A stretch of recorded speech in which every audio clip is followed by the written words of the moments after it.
wonder if Titania be awaked. Then what it was that next came in her eye, which she must dote on in extremity.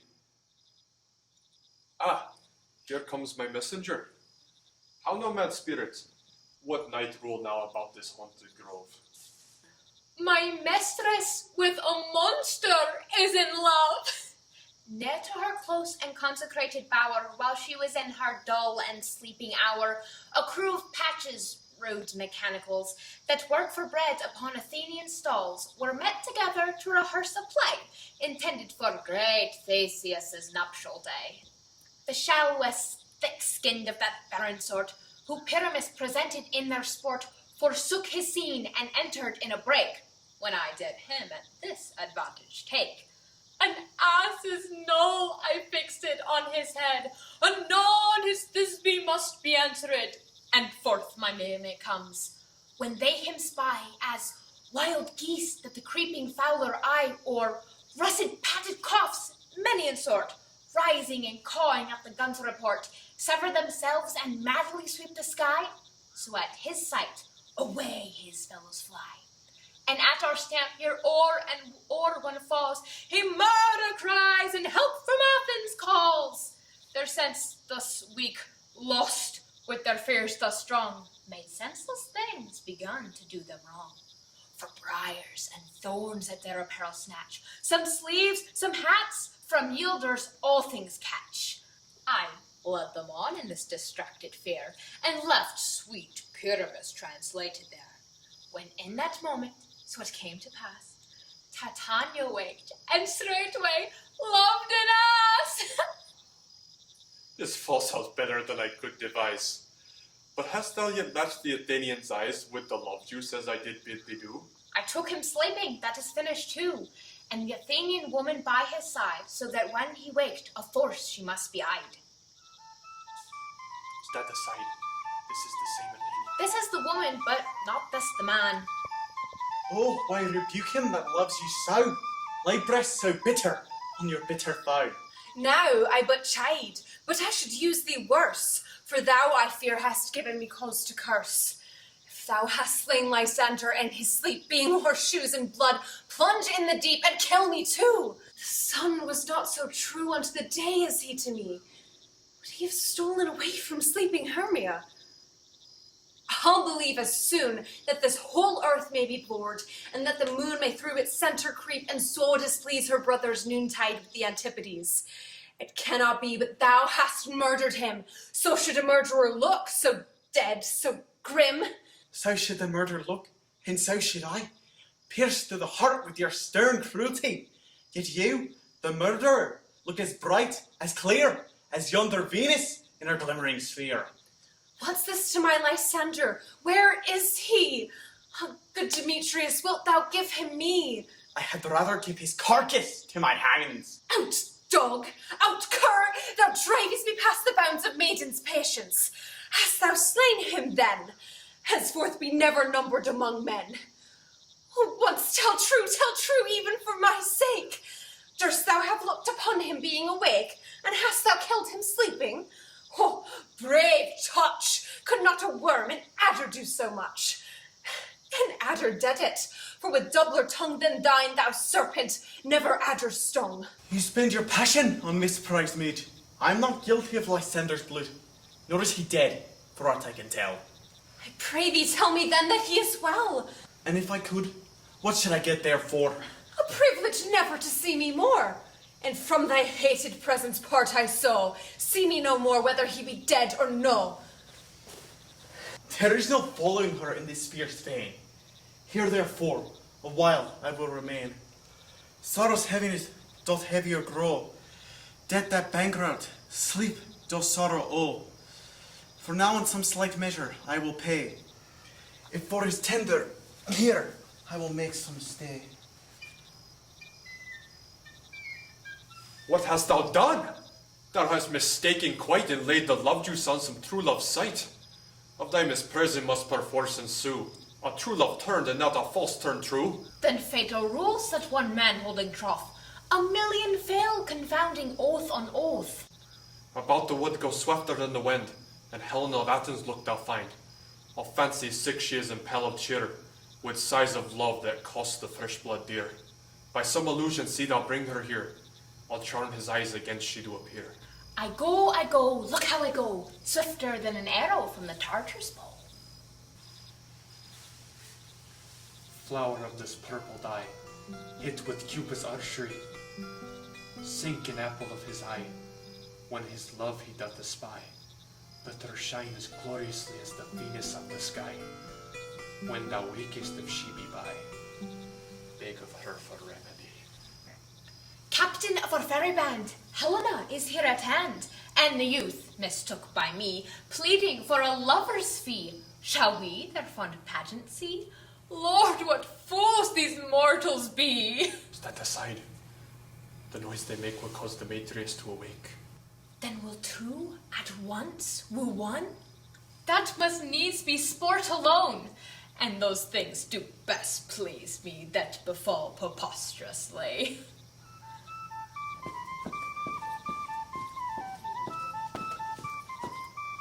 Why should you think that I should wound scorn? Scorn and derision never come in tears. Look what I vow! I weep! And vow subordinate of nativity all truth appears. How can these things seem scorn to you? Bury the badge of faith to prove them true! You do advance your cunning more and more. When truth kills truth, oh devilish holy flame, these vows are Hermia's. Will you give her, or weigh oath with oath, and you will nothing weigh? These vows to her and me put into scales will even weigh, and both is light as tail. I had no judgment when to her I swore. Nor none in my mind. Now you give her the or. Demetrius loves her, and he loves not you. Oh, Helen, goddess nymph, perfect divine, to what, my love, shall I compare thy eyne? Oh, crystal is muddy, oh, how ripe in show, those lips, those kissing cherries, those tempting grow. Oh, hell! I see that you are all three set against me for your merriment. If you were civil and knew courtesy, you would not do me thus much injury. Can you not hate me, as I know you do, but you must join in souls to mock me too? You are unkind, Demetrius. Be not so, for you love Hermia. This you know I know. Lysander, keep thy Hermia, and I will none. If I ever loved her, all that love is gone. My heart to her is guess-wise sojourned, and now to Helen, it is home returned, there to remain. Helen, it is not so! Parents the faith thou dost not know, lest on thy peril thou shalt abide. Look where thy love comes, yonder is thy dear. Dark night that from the eye as function takes, the ear more quick of apprehension makes. Though it doth impair the seeing sense, it pays the hearing double recompense. Thou art not by mine eye, Lysander, found. Mine ear, I think, it brought me to thy sound. But why unkindly didst thou leave me so? Why should he say whom love doth press to go? What love could press Lysander from my side? Lysander's love, that would not let him bide. Fair Helena, who more than a guild's knight, than all yon fiery oes and eyes of light. Why seek'st thou me? Could not this make thee know? The hate I bear thee made me leave thee so? You speak not as you think. It cannot be. No, she is one of this confederacy. Now I perceive that they have all contrived, all three, to fashion this foul sport in spite of me. Injurious Hermia, most ungrateful maid, have you conspired? Have you with these contrived this ill-fashioned sport in spite of me? It is not friendly, 'tis not maidenly. I, as well as my sex, may chide you for it, though I alone do feel the injury. I am amazed at your words. I scorn you not. It seems that you scorn me. Stay gentle, Helena, and hear my excuse. My love, my life, my soul, fair Helena. Oh, excellent. Please do not scorn her soul. Oh. She cannot entreat and Canst compel no more than she entreat. Thy threats have no more strength than her weak prayers. Helen, I love thee. By my life I do. I swear by that which I will lose for thee, to prove him false who says I love thee not. I say I love thee more than he can do. If thou say so. Withdraw and prove it too. Quick, come. Lysander, where's your tinsel then? Away and Aethiop! No, he'll seem to break loose. Take on as you would follow. Hang off, thou cat, thou burr. Vile thing let loose, or I will shake thee from me like a serpent. Why are you grown so rude? What changes thus sweet love? Love, out, tawny tartar, out! Out, look, Benson! Oh, hated potion, hence! Do you not jest? Yes, sooth, and so do you. Demetrius, I will keep my word with thee. I would I had your bond, for I perceive a weak bond I'll do. I'll not trust your word. What? Should I hurt her, strike her, kill her dead? Although I hate her, I will not harm her so. What? Can you do me greater harm than hate? Hate me wherefore? Oh me, what news, my love? Am not I Hermia? Are not you Lysander? I am as fair now as I was erewhile. Since night you loved me, yet since night you left me. Why, then you left me, oh the gods forbid, in earnest shall I say. Aye, by my life, I never did desire to see thee more. Therefore, be out of question, of hope, of doubt. Be certain nothing truer. 'Tis no jest, that I do hate thee and love Helena. Oh, me. You, juggler, you canker blossom, you thief of love. What, have you come by night and stolen my love's heart from him? Have you no modesty, no maiden shame, no touch of bashfulness? What will you tear your impatient answers from my tongue? Fie, fie, you counterfeit, you puppet, you! Puppet? Why so? Aye, that way goes the game. Now I see that she hath made compare between our statures. She hath urged her height, and with her personage, her tall personage, her height forsooth, she hath prevailed upon him. And are you grown so high in his esteem because I am so dwarfish and so low? How low am I, thou painted maypole? Speak, how low am I? I am not yet so low, but that my nails can reach unto thine eyes. I pray you, though you mock me, gentlemen, let her not hurt me. I was never cursed. I was never gifted at all with her shrewishness. I have a right made for my cowardice.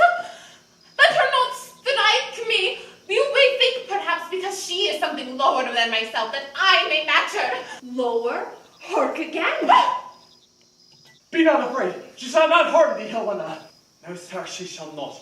Though you take her part. Oh, when she is angry, she is keen and shrewd. She was a vixen when we were in school, and though she be but little, she is fierce. Little again, nothing but low and little. Why will you suffer her to flout me thus? Let me come to her. Get you gone, you dwarf, you venomous all hindering not grass maid. You bee, you acorn. You're too officious.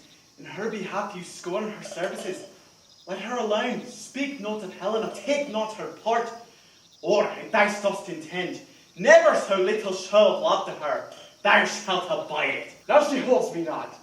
Now follow, if thou darest to try to see who's right, of thine or mine, as boasted Helena. Follow? Nay, I'll go with thee, cheek by jowl. You, mistress, all this coil is long of you. Nay, go not back. I will not trust you. I no longer stay in your cursed company. Your hands and mine are quicker in the fray, but my legs no longer turn on away. I am amazed, and know not what to say. This is thy negligence. Still thou mistakest, or else committest thy knaveries willfully. Believe me, King of Shadows, I mistook. Did not you tell me I should know the man by the Athenian garments he had on? And so far blameless proves my enterprise, that I have anointed an Athenian's eyes. And so far am I glad it so did sort, as this their jangling I esteem a sport. Thou seest these lovers seek a place to fight. I, therefore, Robin, overcast the night, and from each other look thou lead them thus, till o'er their brows doth counterfeiting sleep, with laden legs and batty wings doth creep. Then crush this herb into Lysander's eye, whose liquor hath this virtuous property, to take from thence all error with his might, and make his eyeballs roll with wonted sight. When they next wake, all this derision shall seem a dream and fruitless vision, and back to Athens shall the lovers wend, with league whose date till death shall never end. While as I in this affair do thee employ, I'll to my queen and beg her Indian boy, and then I will her charmed eye release from monsters' view, and all things shall be peace. My fairy lord, this must be done with haste, for night swift dragons cut the clouds full fast, and yonder shines Aurora's harbinger, at whose approach ghosts wandering here and there troop home to churchyards. Damned spirits all, that in crossroads and floods have burial, already to their wormy beds are gone, for fear lest the day should look their shames upon. They wilfully themselves exile from light, and must for aye consort with black-browed night. But notwithstanding haste, make no delay. We may effect this business yet ere day. Up and down, up and down. I will lead you up and down. I am feared in field and town. Goblin, lead them up and down. Here comes one.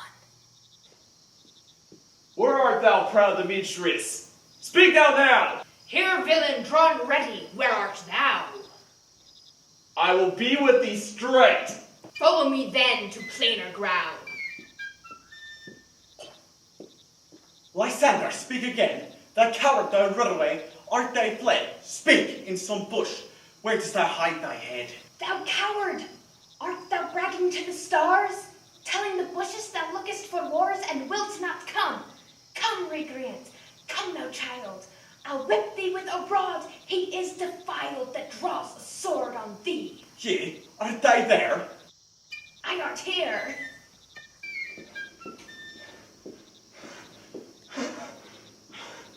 He goes before me, still turns me on. And when I come where he calls, then he is gone. The villain is much lighter heeled than I. Follow fast, but faster he did fly. Had fallen in my dark and even way. He will rest me.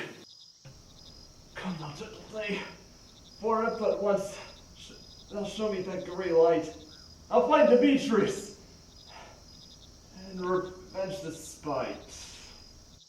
Ho, ho, ho, coward! Why comest thou not?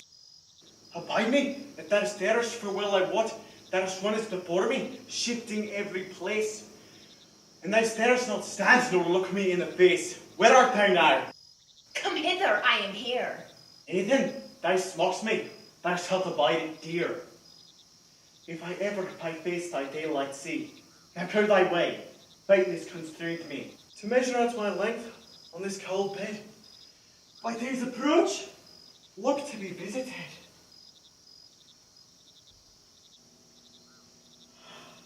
Oh, weary night, oh, long and tedious night, abate thy hours, and chide comforts from the east, that I may back to Athens by daylight from these my poor company detests.